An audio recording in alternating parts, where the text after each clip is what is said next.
Welcome to Tales from the Waystone, a Kingkiller Chronicle reread podcast. We are your hosts, Will and Phoenix. Let's get into it.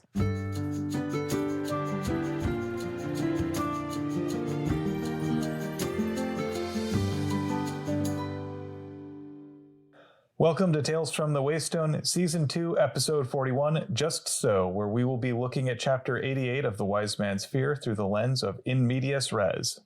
All right, please forgive us, we are rusty. Also, we're still doing lightened episodes because as many times as I have moved, this one is probably the most tiring. It was definitely the biggest one, I feel like. I don't think it was, because we did move from Seattle to Portland. We also weren't trying to do a podcast in the middle of that one either. Right, we weren't trying to do that, but I feel like that one was bigger, but this one's more tiring. We had more to clean on this one. Yeah.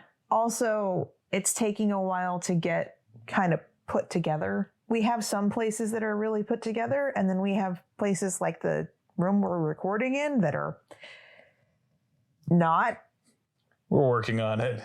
So for now, as we warned before, probably going to do lightened episodes that don't have an interesting fact unless some of you maybe want to join our Discord and help us find interesting facts so that we don't have to brain good. Brain gooding is hard. And then also, we're not going to do the recap at the beginning for a little while. Still trying to be kind to one another and not enter into potential or cheeky punishments for one another, at least for a little bit. I want to be kind to you and I would like you to be kind to me, so yay. We will get back to those because I think that yours are really, really fun. And I also appreciate it when I'm listening to a book podcast to get a little recap, especially if I haven't read the book in a while. So with that, let us get our disclaimers out of the way and our explanation of the pod. It's been a while. Sorry. Each week we will be examining a section of The Wise Man's Fear through a chosen lens and figuring out what we can take from the text and apply to our real lives. We will then share a recommended thing of the week. We have one of those this time. And finally, we will wrap things up with 7 words from the book and 7 words from our own lives. We will maybe possibly do a Phronimos if one of us has one. I don't really. I kind of do, so I'll at least touch on it. Okay. Before we begin, let's get some disclaimers out of the way. First of all, we are in no way affiliated with Patrick Rothfuss or his publisher, Books. Second, spoilers. We are in the middle of The Wise Man's Fear, which is the second book of the Kingkiller Chronicle. If you're listening to us, presumably you've read it, or you don't care about spoilers. That is all. Also, a word to our community, please be kind to yourselves, one another, and the creators of the worlds that we love exploring. So let's go ahead and get into our chapter, which is 88, Listening. This one is another one of the hangout episodes, so to speak, where it's just the core group of the bandit hunters, Kvothe, Tempe, Hespa, Dedan, and Martin, hanging out around the campfire while this time Hespa tells a story. Or rather, completes a story after having given up in a huff the last time she tried to tell the story because Dedan is annoying. This is a completion of her story of Jax and the moon. We start right in the middle of the story because Kvothe doesn't want to start over telling us that. However, I think it might be useful to just recap it a little bit for our audience. The beginning of the story, there's an unlucky boy named Jax. That is his main character trait according to the story, at least as it is told. His main character trait that I can tell is that he is just an annoying twig. Yeah. Is there a better word for twig that you can cover this up with? Twig? Twig, yeah. Twig. Because I don't think twig is a good, a nice word. No. Not if we're using good place rules. Correct. So I'm just going to take you saying twig and replace all of the times that I said what he really is. So the thing that strikes me about Jax is he is someone who has had hardship in his life and has allowed that hardship to harden him. He starts off as a little boy with nearsightedness, who can't see well enough to tell that there is a bright spot in the sky at night, and only gets it once he's handed a pair of spectacles. There's something to be said about being shown something and not understanding it and refusing to understand it. Jax, first off, major incel vibes. Oh, yeah. Major incel vibes. Second, entitled as all heck. And selfish and put upon. He's described as being unlucky, but I think that that's BS. A lot of his ill fortune, at least as an adult, is stuff that he brings on himself. I would say that it matters what lens you're looking at your life through. I think, okay, so there's something that I have said a lot before, which is you make your own luck. Does that mean that you can really make all the good things that you want happen? Not necessarily. That's not what I'm saying. That's not what I'm suggesting. I'm saying that you could have a day that has 4 kind of mediocre things in it, 1 kind of catastrophically awful thing in it, and like 6 pretty awesome things in it, and 1 amazing thing in it. And you could look at that multiple different ways. You could say that your day was You could say that your day was pretty good. You could say that your day was absolutely awful. Or you could say that it was wonderful, depending on what you focus on. We as a society tend to focus on the catastrophically awful thing. I'd say that's also just human psychology. Like, it's the whole reason that review sites exist. Review sites don't exist to catalog when things work right. People don't write reviews when things work as they should, or things are merely very good. Or merely okay. Who writes a 3-star review? Right. Only monsters. Yeah, people are very quick to write a 1-star review, and like something has to be so amazingly over the top good for them to be willing to write a 5-star review. There's not generally going to be very many middle of the road reviews, because if it works as intended, you're just not gonna bother taking time out of your day to tell people that. Generally, not always, but generally. Now, the beginning of the story, just to refresh, is a tinker stumbles upon this unlucky boy who is an orphan, I believe, and tries to make him happy. This kid steadfastly refuses to be happy or let anyone make him happy or to smile.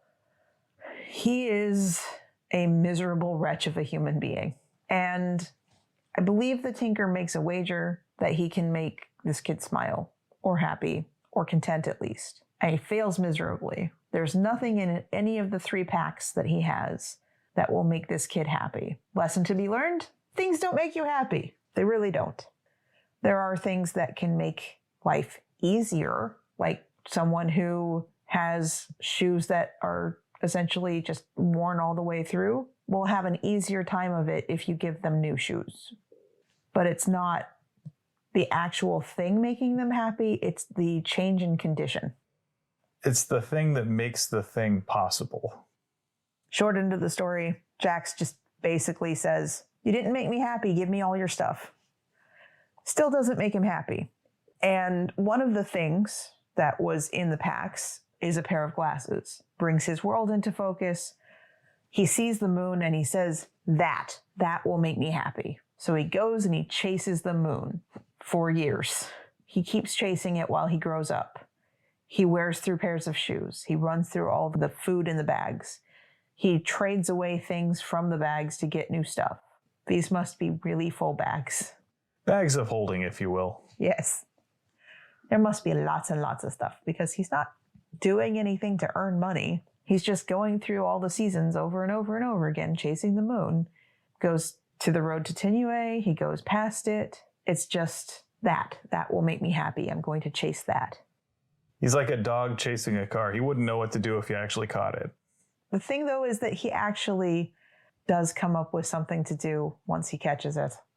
And I'm very disappointed in him as a person. I think that that's enough of a recap of the beginning. Essentially, boy goes off, tries to chase the moon. So the story picks up with basically a montage of Jax growing up on the road And we get the sense that his hardships have only made him harder. He has not gotten to be kinder or more thoughtful. No empathy in that boy. And as he's finally getting to the end of his supplies, he comes upon a hermit in a cave who seems a lot like the arcanist that were described as chasing the wind that Elk Sidal talks about. Seems a lot personality-wise like Eladin. A little bit. And what's interesting is he talks about listening to things. The way he interacts with the world, this unnamed arcanist, is very Eladin-like. He tells a knot to untie itself, and he talks to the knot as if it's an actual person and not just a thing. He listens to objects and people and deals out some pretty solid advice to anyone with the wisdom to hear it. He also hands out an amazing amount of snark to those who are not listening. Hi, Jax. This kid just refuses to learn lessons from anyone. He's told that if you sit with me and are patient, I can teach you to listen better. And he doesn't listen to that and won't listen to the lessons. He just keeps barreling forward, making his own luck by his choices. There's something of Kvothe to Jax. There's also something of Coat to the old man. Like, Kvothe, much like Jax, thinks that achievements and possessions and security will make him happy. He doesn't seem to care enough to figure out how to get these things in an effective way. He also tends to think of his relationships as possessions. Incel vibes. Mm-hmm. So Kvothe, even though he can be charming and seems like a decent fellow, at least as he describes himself, generally doesn't think about his friends except as people who have done nice things for him. They're his friends because they're nice to him, not because he cares about them, because he prioritizes them at all. He even thinks of Denna this way. He likes Denna because of how she makes him feel. And he doesn't spend a whole lot of time thinking about her feelings or trying to listen to her feelings.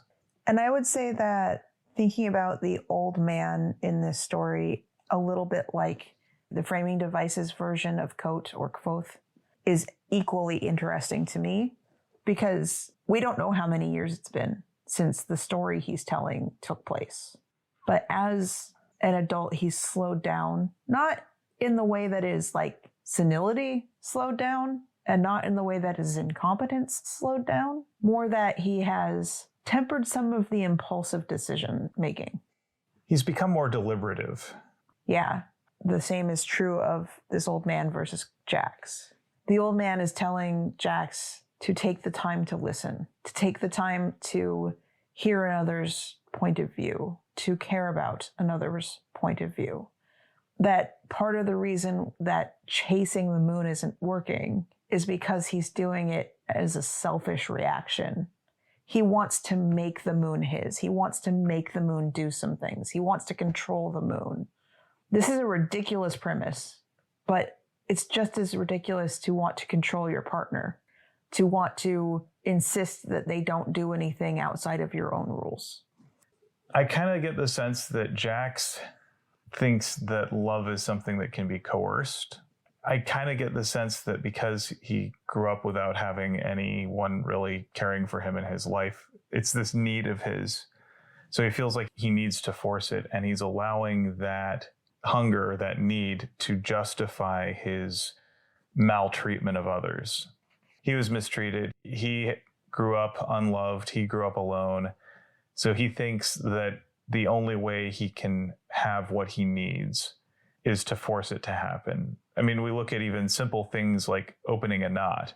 He feels like he has to force it to open. He has to pick at it, poke at it, pry at it, but it won't open until the arcanist asks it nicely and listens to it and makes assurances that it won't be mistreated. That's just not how Jax goes about business. He feels that everything he has is stuff that he's either had to force to be his or coerce to be his. And he thinks it's this way with relationships too. he feels entitled to them. Mm-hmm. And when things get a little bit hard, he blames it on his ill luck. Not his poor decisions, not his inconsiderate nature, not frankly, his greed. We see this also in his response to the question, how was the road to TftWS? He says, it's long and hard and weary. His interpretation is that it's miserable. It's not guaranteed that everyone's interpretation would be that way. And I love the bit where the Arcanist listens to his heart and he says, your heart was broken before you even had a chance to use it. That sort of tells me that Jax has basically allowed his sorrow to prevent him from opening up to the world around him, to people around him. I thought that was a very evocative description. Like, it allows you to feel some sympathy and empathy for how Jax got to be how he is without giving him a pass. And the Arcanist is giving him a path forward. He doesn't have to be this person who has to be defined by this broken heart of his. This yawning hunger doesn't have to be the only factor that defines Jax. As we continue on in the story, Jax asks the old hermit's name, and the hermit says, no, I'm not giving you my name. If you knew my name, if you had my name, you'd be able to have some control over me. This is also the hermit listening to Jax and recognizing that Jax is not to be trusted. Jax is incredulous, and he's like, you'd be under my power? Of course, that is the way of things. Though you don't seem to be much for listening. The hermit is very good at little digs, I've noticed. The hermit, in this case, is far kinder to Jax than he probably deserves. And he does not look at things transactionally the way Jax does. Even when Jax thinks of himself as being generous, thinks he is doing so in a way that means that the other person owes him something. We've been in situations that are like this, where as simple as going to a restaurant with friends and ordering an appetizer, having to justify, I bought this for the whole table, but you can only have this amount. This is transactional. This is, I will be mad at you if you do something that is against what I bought, which is not necessarily the item itself, but the concept of sharing. Or we have agreed to do something, therefore we now have a say in how everything is done. Yes. Kind of the same idea. Now, Jax thinks to himself, okay, maybe I do need help in capturing the moon. If I needed to capture a cow, I'd ask a farmer. So maybe to capture the moon, I need the help of an old weird guy. I don't know where this logical leap comes from, but... I mean, it's a weird quest, so... Weird dude. And yet, as soon as he is told something that doesn't jive with what he thinks he wants, once he is told that the way to get help is to do something he's not really keen to do, he's like, never mind. Essentially, Jax says, hey, I want help. Person offers help. I don't want that kind of help. I want you to tell me what I want to hear. Yeah, he thinks that the old man will just go on his moon hunting quest with him as if this is something that is just a series of tasks that will then obligate the moon to be his. Possibly, or that the old man will give him a cheat sheet, or that the old man will just validate his methods without requiring him to change any of his own preconceived notions. Of course, that's not really what happens. No. This is when the old man is able to open up the third pack, when he is kind and gentle to the inanimate object that is the third pack, where Jax feels like, I've tried to force it, I've tried to coerce it, I've done everything that I possibly can to open this pack. And the old man says, you have not actually done everything because you didn't try being nice to it. It's here that we see the limits of Jax's worldview.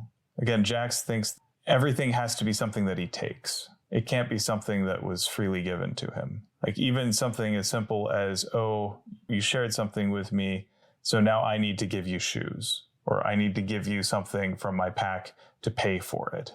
Besides just the transactional nature, this thought of my methods are wrong, my preconceived notions are wrong. I tried everything. Did you try this? No. Fork You, I didn't try that. No, but that's not a thing. I already thought that wouldn't work. It never even occurs to him to try treating the knot with kindness and decency just to see what happens. This might just be an allegory for trying gently to open the knot rather than be nice to it. He was forcing it and it wouldn't open, but he never tried to calmly and patiently untie the knot.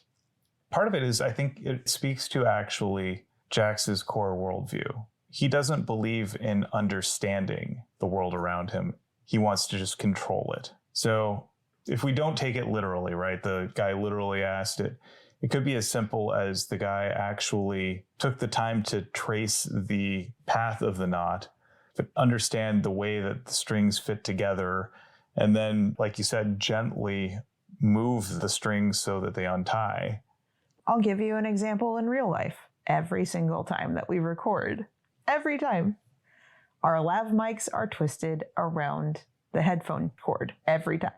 Every single time. Now, the easiest way that I have found to untangle things is not to try to force it, because every single piece of these electronics, while not fragile, could easily be broken by force, by accident, if we're not careful. There are 1, 2, 3, 4, 5 places in this whole rig that I could just take a cord out of a socket to make it easier to untangle. And I do. Instead of tying it into further knots or damaging the electronics, I just find the way to loosen the knots. Yeah, and figuring out how can you make it easier for the ends to fit through the loops of the knot. All of that is stuff that's just, again, comes with taking the time to observe and understand instead of trying to manipulate. Next paragraph, Jax says, "You said that you used to chase the wind. Did you ever catch it?" To which the old man says, "In some ways, yes. And in other ways, no. There are many ways of looking at that question. You see?" Jax does not see. Jax does not care, because his next question is, "Could you help me catch the moon?" He doesn't even take time to try to understand how some ways yes and some ways no is a legitimate answer. Right. There's an interesting story to be had there, obviously, right? One would think if someone takes the time to listen. Jax could say, "Oh, what do you mean by that? I'm fascinated." And I kind of get the sense that if the wind is an ever-moving thing, which is kind of its nature, it is defined by movement. By its very nature, it is movement. It is change. And so if you were to, quote, catch it, it would cease to be wind. You would change its nature. And then there would be other wind somewhere else. And you could do all the chasing in the world. And for all of that, to quote Princess Leia in Star Wars, the tighter you close your fist, the more will slip through your fingers. Leads directly into the next little bit. I might be able to give you some advice, but first you should think this over. When you love something, you have to make sure it loves you back, or you'll bring about no end of trouble chasing it. And the thing I've always heard is if you love something, you should be willing to let it go. Because if it stays, then you know that it's chosen to stay. The arcanist here is really laying out something I think that is fundamental, is when you love someone, you have to consider their agency. And if you truly care about them, you have to be prepared for them to not feel the same way about you. And you can't force them to feel that way about you. You have to accept it. And I mean, we see the whole trope of unrequited love as something throughout fiction. And it's as much about understanding that the person that you care about is not obligated to feel the same way about you, and it can hurt. It's real. But at the same time, if you can't accept that, you aren't really prepared to love someone. And I think that this is something that, on the one hand, it's easy to think that, oh, if I do the right things, say the right things, I can make this person love me, or I can trick this person into loving me. They're not loving you at that point. They're loving the facade that you've put on. And even then, I don't know that they're really loving. Love comes from mutual consent, and it comes from people being vulnerable with one another. Mutual understanding. And exploration. I think about like our relationship, it's defined by our vulnerability with one another. And it's about our willingness to be our messy, imperfect selves and know that no matter who we are, no matter how we mess up, no matter how we fail one another, there is still love, and that we overcome that. I'm going to turn that a little bit too. It's not seeing a failure as the end. It's seeing the failure as a middle. Yeah, I like that. In medias res. Yes. So if something bad happens, it's not the end of the story. It's just one more obstacle or thing that we learn from. I have a perfect one, actually. Moving fragile objects, including Lego, sucks. We don't have a whole lot of breakable things, and we don't have a lot of permanently breakable things. There are a couple of reasons for this. Neither one of us are particularly dexterous nor very careful. I'm probably more so, but it's almost a wash sometimes. We were packing up my Lego, and I asked Will not to touch some of the stuff because I knew where it had weak points or where it would kind of be tricky if you didn't know exactly how it was built. I have a lot of the big buildings which come apart in 3 sections, and I didn't want him picking it up and then all of a sudden it just failing at the weak points that are supposed to be there and then breaking, because they are also thousands of pieces. And I had one single Lego set that has a lighting kit attached to it. The lighting kit is heavy and also not actually attached by anything other than very fragile wires. And I'm over in one corner. I asked him not to put that away, not to do anything with the stuff that's fragile. And he's being helpful. He's already going over some of the ones that he's perfectly confident with. And I hear about 1,000 little tiny dots fall down through cracks in the metal rack that we had it on, and all over the carpet and all over my piano and all of these other things. And I freaked out because I was already having a high anxiety day. I didn't want to be at the old place. I had a whole lot of things, and I also have a noise sensitivity. I have a instant panic reaction when I hear things breaking or when I hear things falling or when I hear things loud that are just all of a sudden. This was everything. And I was not nice. I'm going to leave it at that, but I was not nice about it. And then I went to go see if the lighting kit was intact still. It wasn't. It was absolutely broken. I can't fix it, lighting kit broken. This is one of my favorite sets. It's the ship in the bottle, if you know what it is. And it does have a ton of little itty bitty tiny blue dots. We were finding little itty bitty blue dots on the floor for the next couple weeks. Right. But also, one of the actual pieces broke. Sometimes that can happen on the weaker pieces. Lego is wonderful. You can just go and ask them to resend anything that is still currently in print. And they will. And I really appreciate that. But overall, it ruined the rest of my day, and I freaked out. I was having an anxiety attack. I was not kind to Will over this whole thing, who Will already feeling absolutely like dog food over this whole thing. And I knew that, and I didn't want to be angry, but I was angry. That's not the end of the story.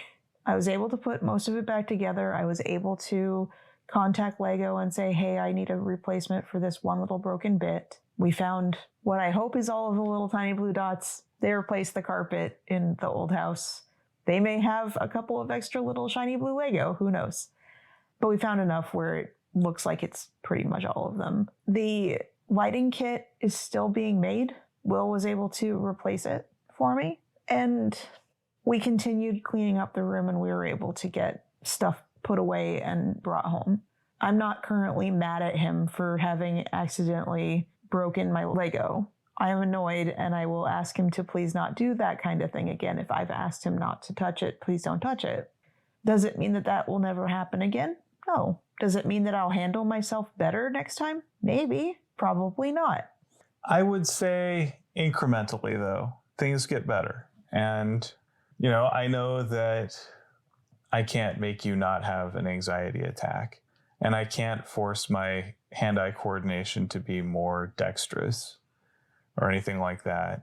I mean, the whole be more careful advice is probably the worst advice in the world. Which is why I didn't actually want you to be more careful. I just didn't want you to touch it. Right. So maybe next time. Maybe next time I do better at just not touching it. Recognizing the limits of my abilities is a step that I can take that helps us not have to be in that particular situation. But while it was a bit of a tense rest of the day, it's not the end of the world, and it's not the end of our relationship. Not by a long shot. Yeah. I mean, that's just it. Every time we run into one of these scenarios, like in the heat of the moment, it feels like terrible. And then we have time to cool off and think about it and think about what we can do differently and how we can be kinder to one another. Because, like, I never want to be the cause of pain for Phoenix, especially. And so I don't like that I caused pain. And I know Phoenix does not want to cause me pain. And when you hurt me, and I know when I hurt you. We both know that if we could be any other way, we would. And we do our best not to be that way. Yeah. And, afterwards, once we've had time to cool down, we're then able to take accountability for how we've treated one another and, work to reconnect a bit. And each time we do that, I think that our bond grows. It's not that we won't make mistakes. It's that we are better about recovering from our mistakes. It's something that I've been thinking about a lot. Like, we have instances where for one reason or another, we don't handle ourselves in ways that we're proud of. We're human beings. I hate to break it to you, Internet. We make mistakes with ourselves, with one another, with just general life. And we're not always going to be able to prevent those mistakes from occurring in the future, but we can adjust how well we are responding to them and how we treat one another in the aftermath.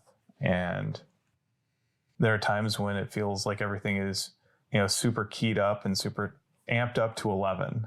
And that isn't always an accurate representation of how everything really is. And every time we have a chance to cool down, we get a chance to dial that back and focus on the things that bring us together.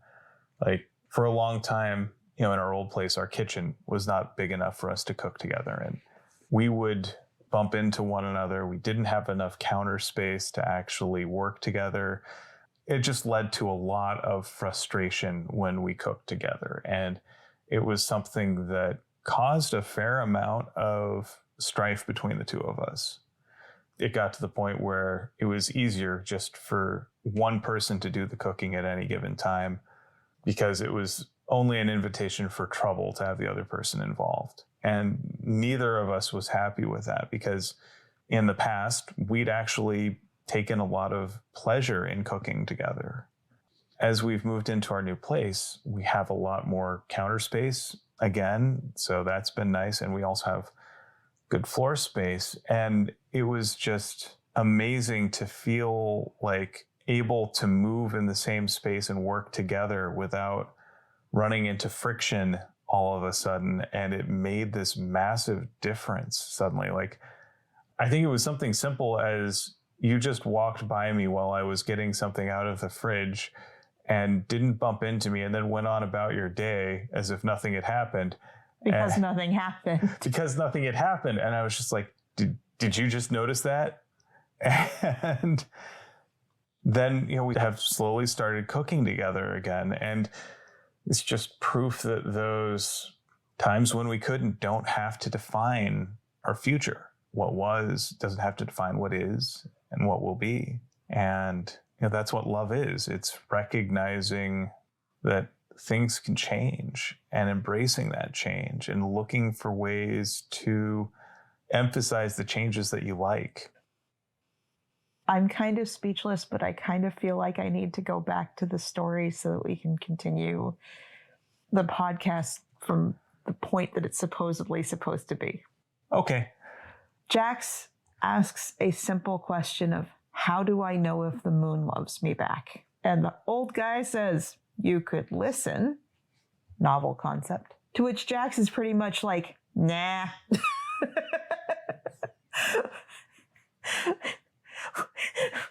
Which just makes me want to like pound my head into a like head desk. Like, I just, really? Really? Well, how long would that take? A couple of years to properly teach you how to listen. Fork it, no. Yeah. I mean, this is the age-old question. How do I know if the person I like likes me back? Right? Talk to them. Well, not just talk to them, listen to them. So to me, when I say talk to them, it is implicit that that also means listen to them, but I guess that's not always the case. There are so many relationship problems that happen that the solution is talk with them and listen to them. I keep going back to The Flash. I like that show just fine. I hate the trope of, I love this person, so I can't possibly talk to them and tell them my whole truth. What? I love them and trust them with my entire being, but I have to protect them so I won't talk to them. No, that's not how this works. At this point, like, Barry Allen he's superhuman. He doesn't really have to worry about a whole lot of harm that a normal person can do to him. Right, so that's why they use his family. Right. Because it's all emotional harm that they could do to him. And so to protect himself and others, he just lies to them.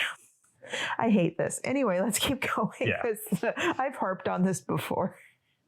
The old dude says, well, I'm willing to teach you. You want to stick around for a little while? It's tricky proper listening, but once you have it, you'll know the moon down to the bottom of her feet. And Jax is like, nope, that's going to take too long. I'm just going to go try to catch her.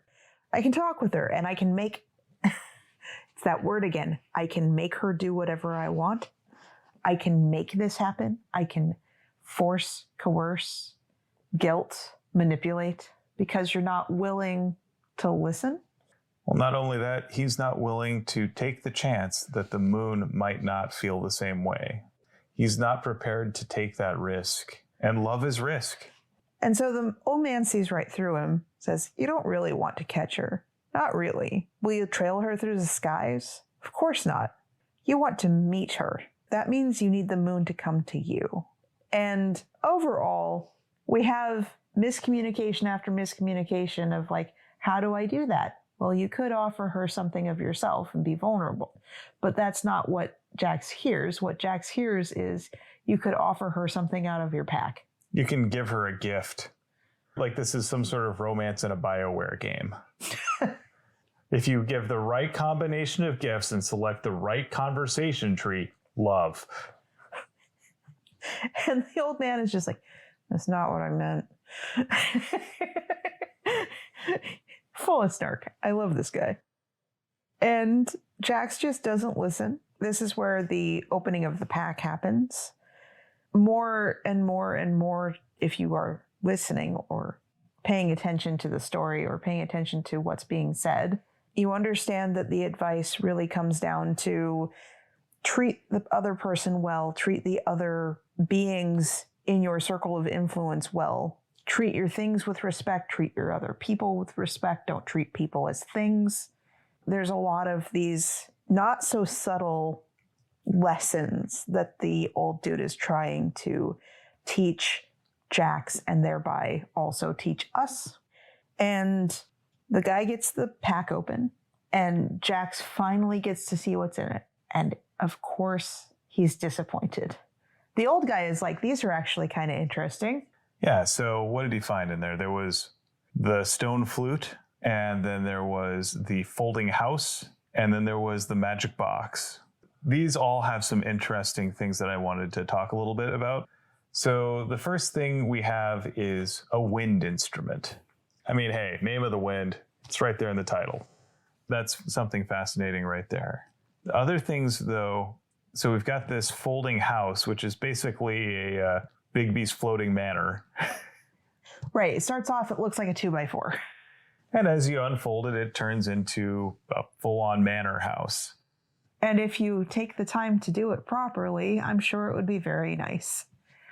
Although you get the sense that Jax is the sort of person whose IKEA projects are just always cattywampus, a little bit not quite right. What I get is Blind Al trying to build IKEA furniture in Deadpool. A little bit, yeah. And it's always kind of falling apart. Things aren't really quite where it should be. But we've fast forwarded. And then there's the box, which I think is kind of like the box that Kvothe is always trying to open back at the Waystone Inn. The handheld version of the box Contains a name. Not yet, it doesn't. But it's perfect for holding one. Yes. So in Perfect, Jax is a selfish idiot. He starts trying to unfold the house right then and there. He's impulsive.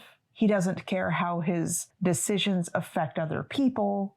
He doesn't really want to listen to another person saying, hey, you're going to ruin the neighborhood. He's just like, well, this is my thing, and now I'm going to do what I want with my thing. He's like the kid who just rips open his presents Christmas morning and just sprays them all over the floor. Sprays all the packaging all over the floor. And just kind of dumps everything out. Yes, no one's taught him to savor the moment. And then also, I would say, without saying thank you to anyone. But we also learned that the flute can perfectly mimic birdsong and call even sleeping birds that shouldn't be around during the day. Not sure how useful that really is. It's a neat party trick. Maybe there's other uses. Hopefully there's other uses. That really doesn't actually seem to have much use to me. Not practical use, but it definitely has metaphorical use. If we think about perfectly mimicking a bird song, like in many ways, those songs are the names of said birds. And so when he perfectly mimics the call of the nightjar, for instance, even during the day, it summons nightjars. If you think about a bird, right, its name for itself isn't going to be something that sounds like human language because they don't have human vocal cords. If they even have names for themselves, but let's go on. In this fantasy, we're saying they do. Okay. Because all things have names have meaning, and names bind a thing. And so when he does the call, he's basically saying that bird's name in the language that it understands. Like the nightjar doesn't call itself a nightjar. So he blows the perfect bird song, just like the nightjar. That right there is the nightjar's name in its own language.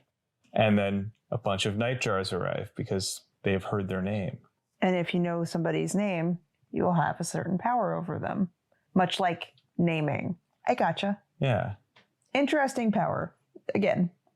And then the third thing is a sinister tiny little box that is heavier than it ought to be based on its size. And it makes the old man shiver and look away from it. He knows that it's empty, and for his troubles, he is questioned by the impertinent little creature that is in front of him, saying, how do you know? Because I listened. He also says, most things speak quietly. These things are shouting. Part of it is all of these are things that look humble, but they have a much more vast metaphysical capability. There's something magic about them. Once again, the old hermit asks Jax if he would like to stay and learn. And once again, Fork off. You've given me some things to think about, and I've taken the absolute wrong lesson. And he just kind of goes off. The old man says, that's not actually what I said, in that kind of resigned way that someone who knows they're not being listened to will say a thing. The next morning, Jax keeps following the moon up to the mountains, hoping to be able to reach higher and higher into the sky. And finally, he comes to the highest peak, and he decides he's going to set up his folding manor house. He does it poorly. And of course, it's also a lot bigger than he expected.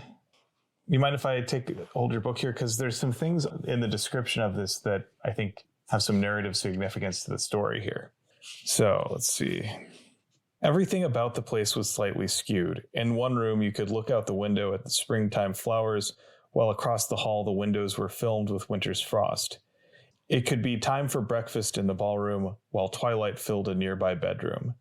Because nothing in the house was true, none of the doors or windows fit tight. They could be closed, even locked, but never made fast. And as big as it was, the mansion had a great many doors and windows, so there were a great many ways both in and out. This actually reminds me of the description of the Fey realm, where you have areas where it kind of leaks in. The skies are strange and time moves differently throughout the Fey. You have some places where it's moving really fast, other places where time moves really slowly. And it's hard to tell where it's going to go. It's unpredictable. And people can kind of bounce in and out of it without even realizing it sometimes. They're not careful. We also get another instance of, or perhaps it was just that Jax was unlucky as ever, talking about the unfolding of the house and making it into kind of a mess. He didn't take the time to do it properly. But once again, it's not about his faults, his failings. It's all about his luck. He made his luck by doing it badly. Also, the assumption that he can't take the time to fix it. Like, it's one thing to get it wrong on the first try and then go back and fix it and adjust it. And, with time and effort, you can make it okay. For instance, there was a cabinet in your office room that the hinges were a little bit wonky. And you know what it took to fix them? A screwdriver and about 5 minutes. Yeah, just a little bit of time and effort. It can be fixed. And Jax thinks, oh, no, it's just because I'm unlucky. And I mean, I can understand where he's coming from. As a kid growing up with fine motor control issues, I was the one that was always dealing with what seemed like the broken thing. In any given class that I was in, when they were handing out equipment, I was the one that always seemed to have the defective one, the defective piece of equipment, or the one that was just slightly off. And a lot of that was as much just my own difficulty taking care of a thing or using it gently. I'm not saying that it was my fault or anything like that, but I wasn't unlucky in the sense that there was an aura that meant that I always just attracted the things that were broken. It was just that because I was a kid with motor control issues, I had a hard time manipulating things as easily as my peers did. I would also say, not to necessarily say that this is a very, very bad thing, but it's something that could be better. A lot of things are made and designed in a way that does not accommodate rough use. Absolutely. There are always going to be people who are harder on their things than other people. And it is not a market against them or anything like that at all. I am one such person. Right. No one will get mad at you for running through your socks quicker than I do, even if we wear them equally. Yeah. Just because of biomechanics and the way I move, yeah, it happens. It's simply just an acknowledgement of what kind of person I am, and it's not a bad thing. But in this particular instance, they're saying not that Jax is incapable. They're not saying that Jax is also limited by his own agility, shall we say, or dexterity. They are specifically laying out this story as Jax claims to be unlucky while also doing things in a half-assed way. Exactly. Well, and that's just what I'm getting at. Like, as I've grown up, I've learned that, yeah, I sometimes have to take a little bit of extra time and care and put in a little bit of extra effort to get my things to do the things that I see other people doing with them. And it is not that the things are broken or that I'm unlucky.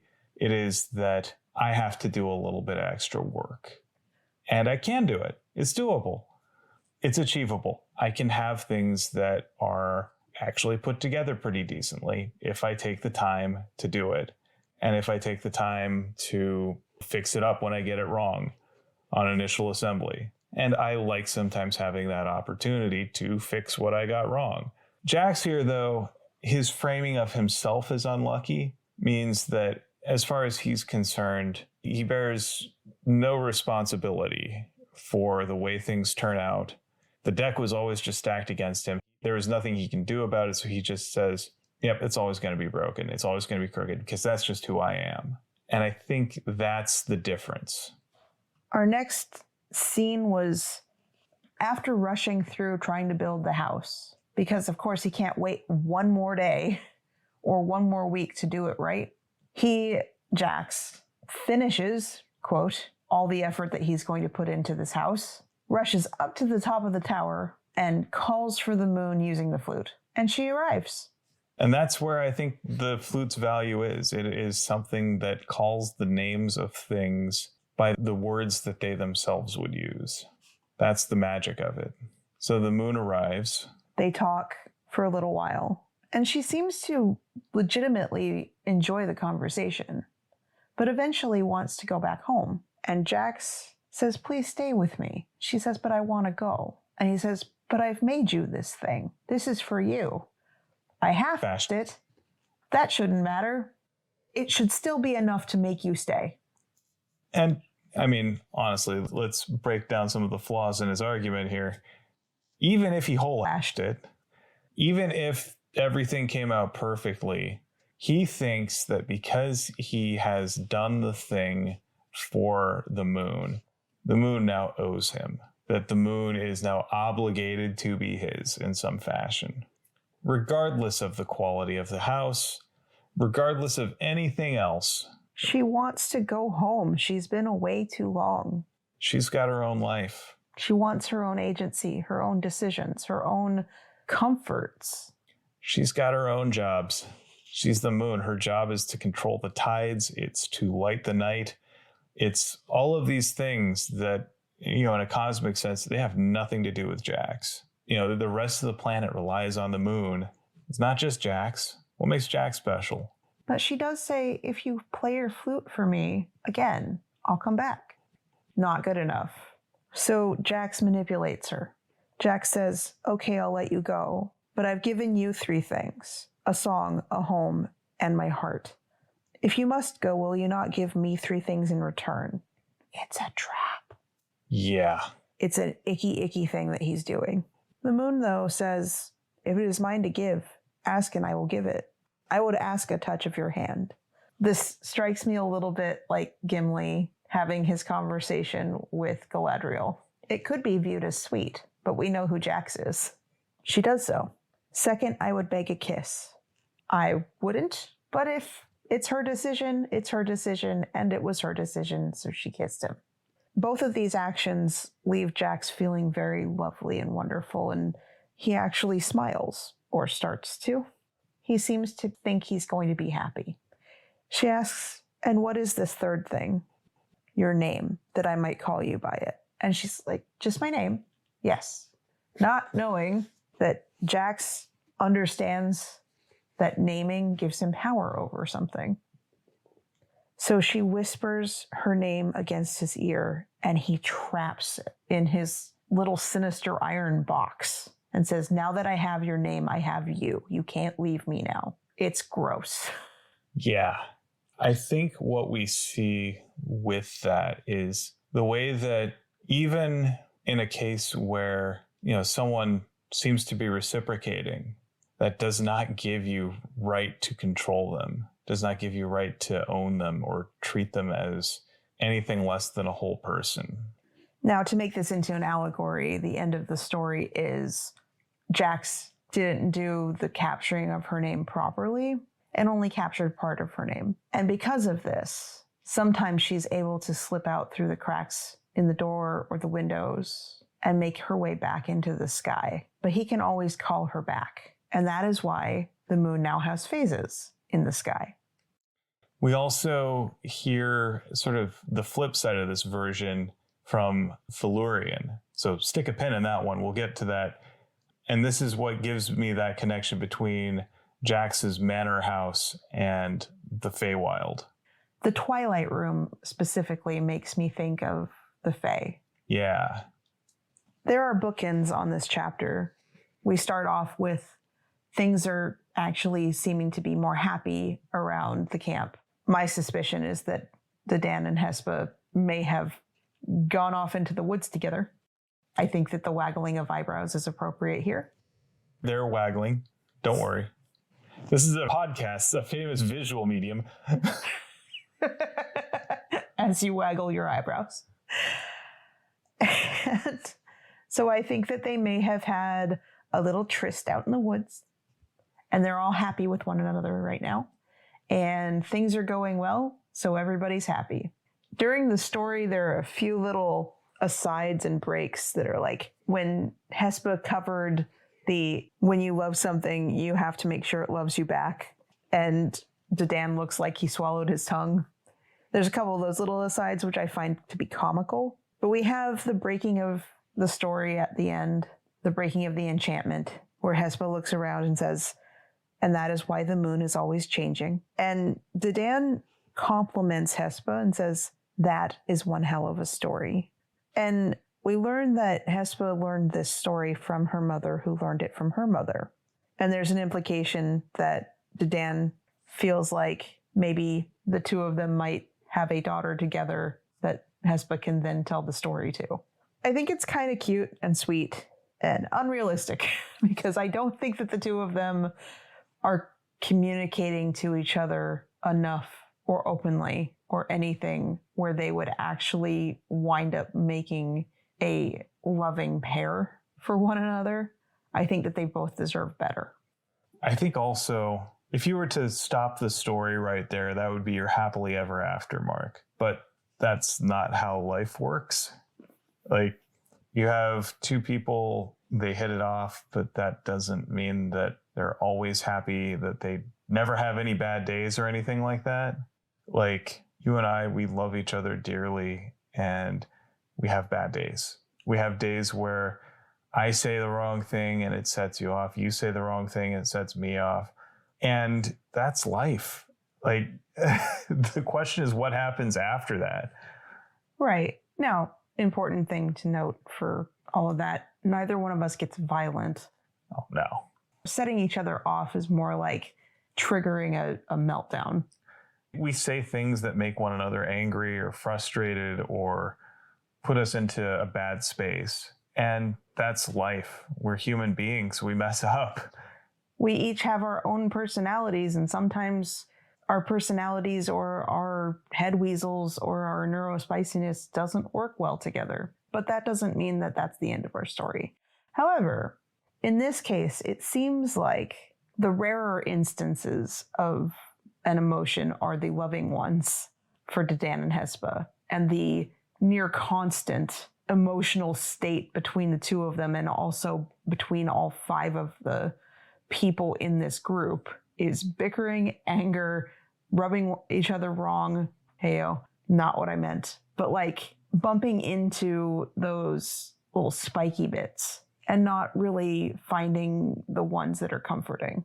And I think part of that is because all of these are people who have worked their entire life to avoid being vulnerable. The moments where we see Hespa and Dedan connect over the story are moments of vulnerability. And in their day-to-day life as mercenaries and caravan guards and fighters, vulnerability is not something that they typically allow themselves. We also have little fights between Dedan and Martin, and then we have sparring matches, like verbal sparring matches between different parts of the group. And then we also have another example of how Tempe just doesn't view nakedness as sexuality or as threateningness. Like, Hespa went to go take a bath. Same place that everyone else would take a bath. So Tempe goes to take a bath and freaks Hespa out because he's naked. I think that there needs to be more communication of, okay, to me, this is not a sexual act. This is not a threatening act. I don't like to be dirty. And at the same time, Hespa can say, okay, for the sake of my boundaries, I would prefer to have privacy while I bathe. Yes. And those are appropriate things to say. But then there is a part that I think is supposed to be comical that I don't necessarily take as funny, where Dedan would have clocked Tempe if he had been able to actually have a fight with a man who was naked without looking at the naked bits. There are a lot of insecurities just wrapped up in that one little bit. Yeah.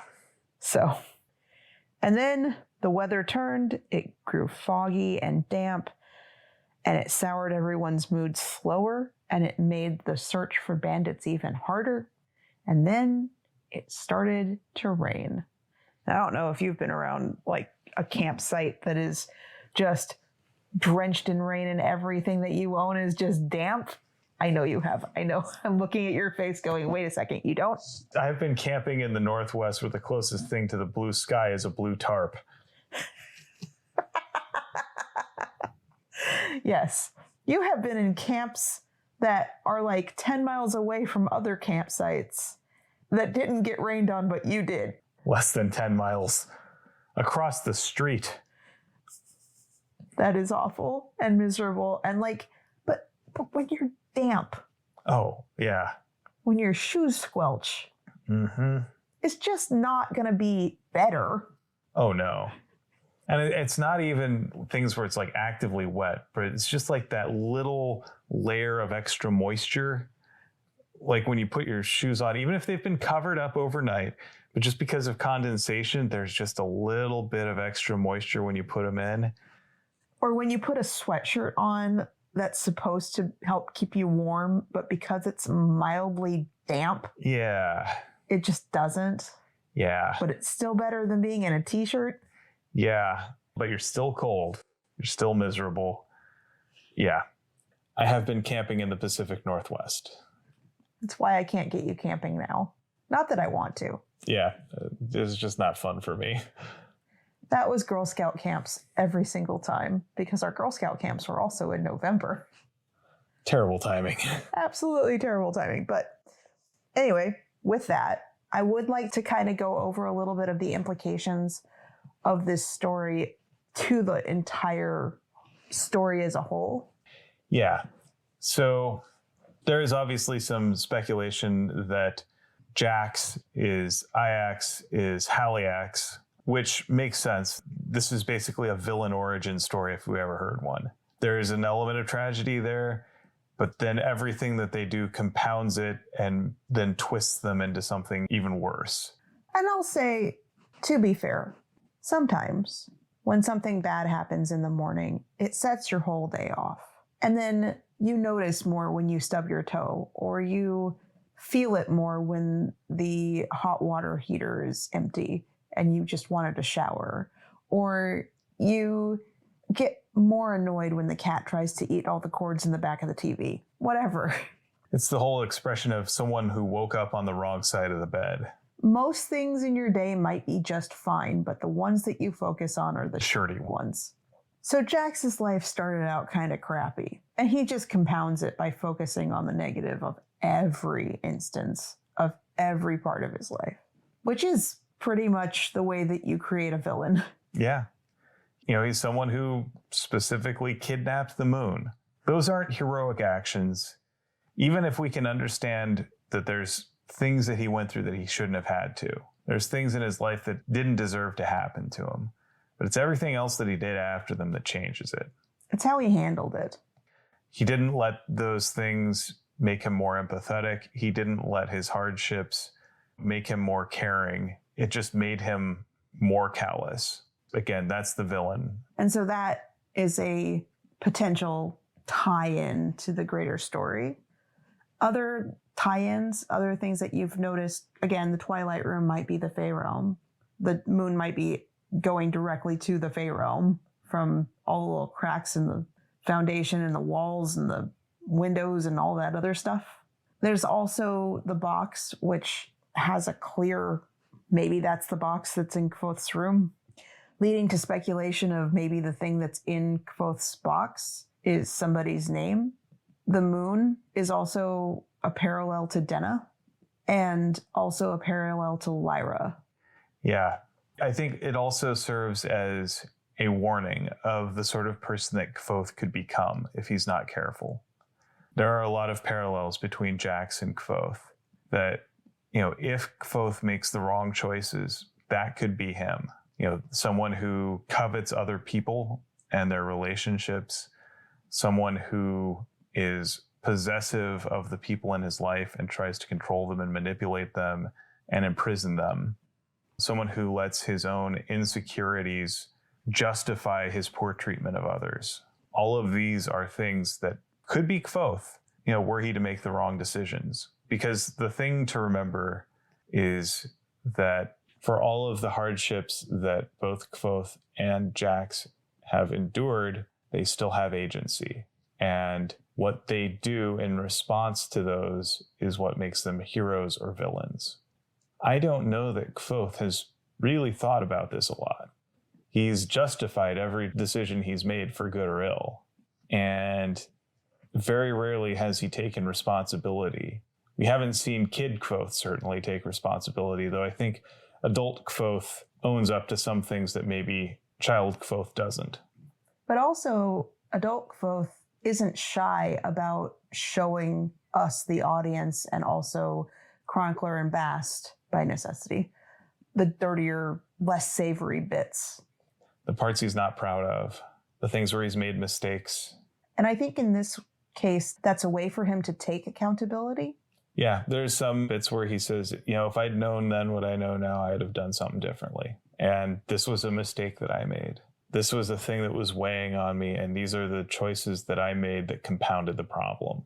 I think that's something really powerful. And I think that's what separates Kvothe from Haliax, from Jax, from Iax, whatever you want to call them. And I think it's always worth remembering, we can have compassion for someone without having to agree with their choices. Without condoning their actions. And we can also use that to be a warning to ourselves, some of the justifications that we might use to hide responsibility for the ways we've harmed others. And nobody's asking for perfection, but we can always do better. So those are some things that I was thinking of as I went through all of this. How about you?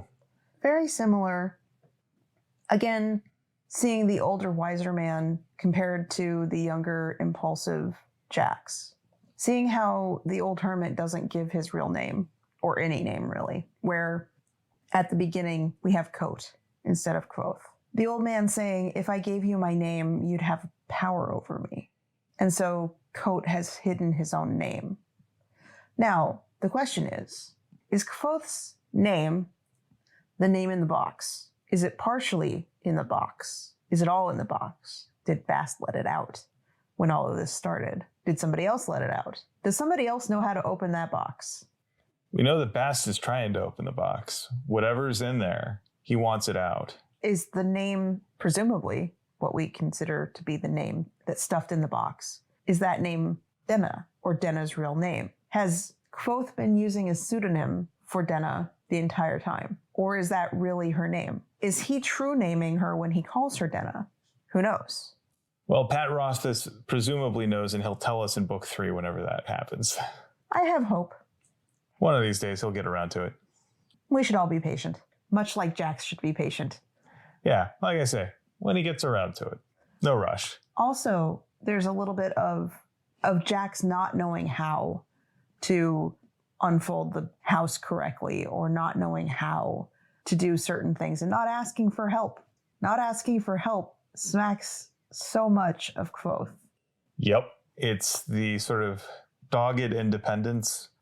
It is a lesson that he's had to learn that made sense in certain circumstances that is not always true. Survival mechanisms are great when you're in a survival situation, but not every situation is a survival situation that those help in. So.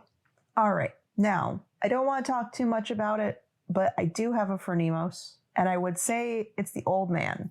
Oh, easily. He reminds me of Rafiki. A little bit, yeah. He is Rafiki from The Lion King. This whole thing strikes me as a situation very similar to The Lion King, except I have more sympathy and care towards Simba than I do to Jax. Oh, yeah. Simba is someone who is not seeking to control or anything like that. In fact, he's just looking to escape his pain. But like Rafiki is kind of the vibe I'm getting off of the old man. Obviously, the reasons that I think that he is our Phronimos this week boil down to he wants Jax to learn to listen. Also, he is just as snarky about saying things like that's not what I meant, as I am in conversations where I am not being listened to. It reminds me so much of some of my traits and habits when I am talking to what is essentially a brick wall. But yeah, that's who I would choose. I think it's a good choice. And I think he also just generally provides some good life advice for how to treat the people that we care about better. Listen to them, ask them nicely, apologize for mistakes, and try to do better. None of these things are things that Jax did. All right, so we are skipping the interesting fact because we do not have one. So no one has piped up with an interesting fact for us to share on our Discord, and I'm a little sad. Oh, well.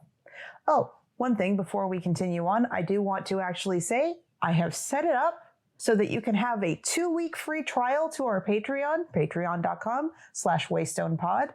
No obligation whatsoever at all to continue past that. I'm not asking for y'all to pay us. I'm saying we are giving you 2 weeks for free because I would love it if somebody besides just us wanted to listen to our Sandman episodes. We have 5 of them. We would love to share them. We also have a couple of episodes on The Princess and Mr. Whiffle, and they were done when we were very, very early in our process of learning how to podcast. So if they're not great, I'm sorry. Also, there are a couple of kind of game show-esque, not really, but kind of, episodes about trying to guess whether or not a Kingkiller Chronicle theory was something that is a real theory out there in the world or something that Will just kind of pulled out of his own ash. So we would love it if you joined up on that tier. It's a free trial to that one tier that gets you all of those extra podcasts and gives you 2 weeks to listen to them. Anyway, on to the next bit. So now for our thing of the week here, I've got one for you. And that is going to be Rian Johnson's Glass Onion. Okay, so first off, we both loved Knives Out. I have loved the movie Clue since I was a little kid. I used to really, really love Murder by Death, except it's got some very questionable parts in it that are making it more difficult for me to absolutely adore the movie as much as I would have liked looking at it as an adult. Some things didn't age well. Many things didn't age well, but I like the concept. I like murder mysteries. Actually, I really love murder mystery type movies, especially if they're comedies. And I think Benoit Blanc is an incredibly iconic modern detective. He's the last of the gentleman sleuths. What I love is, for one thing, Daniel Craig is clearly having a ball every time he slips on that Southern fried accent. Foghorn Leghorn. One thing I'm noticing is, as we look at these Benoit Blanc stories, is they are really fundamentally stories about the way that money changes people. The first movie, Knives Out, is a story of old money, where it's all about inherited wealth and the way people change because of this wealth that they've inherited. The entitlement that they feel to keep this wealth that they've inherited without doing anything for it, without earning it. And then in Glass Onion, he examines sort of entrepreneurial wealth, the wealth that comes from being able to say the right things at the right time to the right people to get them to pay you a lot of money. You know, the characters in here, particularly Miles Braun, are kind of the tech CEO equivalent. This is examining sort of the new wealth cult of the Silicon Valley programmer, where everyone is speaking the language of venture capital and using that to wield disproportionate wealth and excess. I mean, it is fundamentally excess for the sake of excess.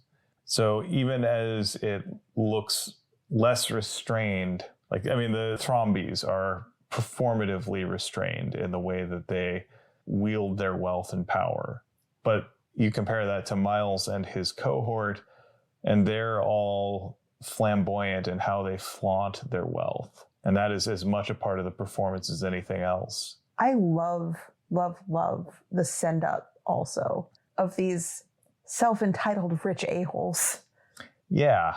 The piece that really strikes me every single time, because we've watched it a few times, because it's a fun movie to watch. There is a part where Kate Hudson shows up in the height of the pandemic where everyone has a different issue wearing a mask. Some people just don't. Some people are wearing the ones that are falling down their face. Some people just like, there's all the different ones that are like incompetent, the nose decking, where essentially your nose sticks out on top of the mask. You're only covering your mouth, which does absolutely nothing. There is just a whole slew of these things. And you've got Benoit Blanc properly wearing his mask like a normal human. And then Kate Hudson shows up and she is wearing a mesh, not even mesh. Net. That is a net mask. That's not the thing that's funny to me. The thing that's funnier to me is she is the one that then complains about how everyone has to wear masks all the time. Well, it feels so good to be out of that mask. Right. It's so oppressive. And I'm going to be real here. I don't like wearing a mask. I still wear an N95 going to all of the stores. I wear an N95 going to my guitar lesson. It makes me feel better. It really does. I also have not been sick, knock on all the wood, the whole time that the pandemic existed. The last 3 years I have, actually the last 4 years. I don't think I've really been sick for the last 4 years. Just the last time I was sick was the one where we got catastrophically sick right when we moved. The other thing about Glass Onion is that it's filled with fun little twists, and like any good mystery, the clues are all right there. Like none of it is just stuff that you could not have foreseen at all. Honestly, like I found the mystery to be the least compelling part of Knives Out. The characters are fantastic, and that's what makes the movie for me. And if I thought that the mystery was unimportant the last time, or at least a little less important than the rest of everything, oh my goodness. The mystery isn't the point of Glass Onion at all. In fact, it's right there. Everything is literally right in front of you the entire time. What's really important is seeing how people twist themselves up trying to figure this thing out that is blatantly obvious right there. And much like our lens for this episode, I think it does in medias res pretty much spot on. Yeah, we're meeting the people in the middle of a story. And we do go back to the beginning to play out what happened and explain. So with that, I think it's time for 7 words. So I have the books this time, and I had a few choices. So I've got, you want to catch her, do you? Then I have, I can hear it in your voice. Could you help me catch the moon? And finally, the one that I actually picked was, that is one hell of a story. I like that. And you had 7 words from life. What did you choose? So before we go to my 7 words from life, there is another 7-word sentence that I really like in this section, and it is, time is what we make it here, which would be sweet and loving and lovely if Jax weren't the one that said it. Right, because he's using it to be manipulative and coercive. But I think that the sentiment taken out of context is actually quite nice. It works. Okay, this is a little cheeky and also a little lazy, but before we started, Will was like, oh yeah, and we're doing our 7 words. And I'm like, oh, did we do 7 words last time? So that is my 7 words. Did we do 7 words last time? It fits. Anyway, with that, I'd like to thank you for potting with me. And thank you for potting with me. And thanks for listening to Tales from the Waystone. Join us next time on Tales from the Waystone as we cover Chapter 89 of The Wise Man's Fear through the lens of rising action. We would like to thank our friend Shawnee Jang for our theme music. And many thanks to Patrick Rothfuss for creating a world that we've enjoyed exploring. Audio production, editing, and social media coordination courtesy of me, Phoenix McCullough. And writing and project management courtesy of me, Will McCullough. If you would like to help support us and have the means to do so, or want a free trial, check out our Patreon at patreon.com/waystonepod, where you can listen to us have conversations about Sandman, which is another one of those series that we absolutely adore. Or, you know, if you want to pay a little bit more, you could probably get a little bit of art from me. Who knows? And as always, here's to one more day above the roses. To one more day above the roses. Ding!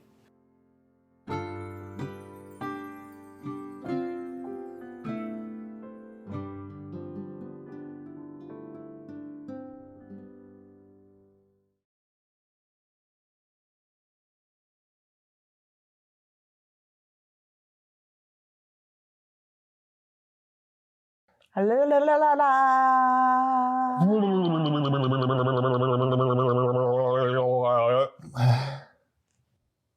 Always so fun to listen to these when I'm editing.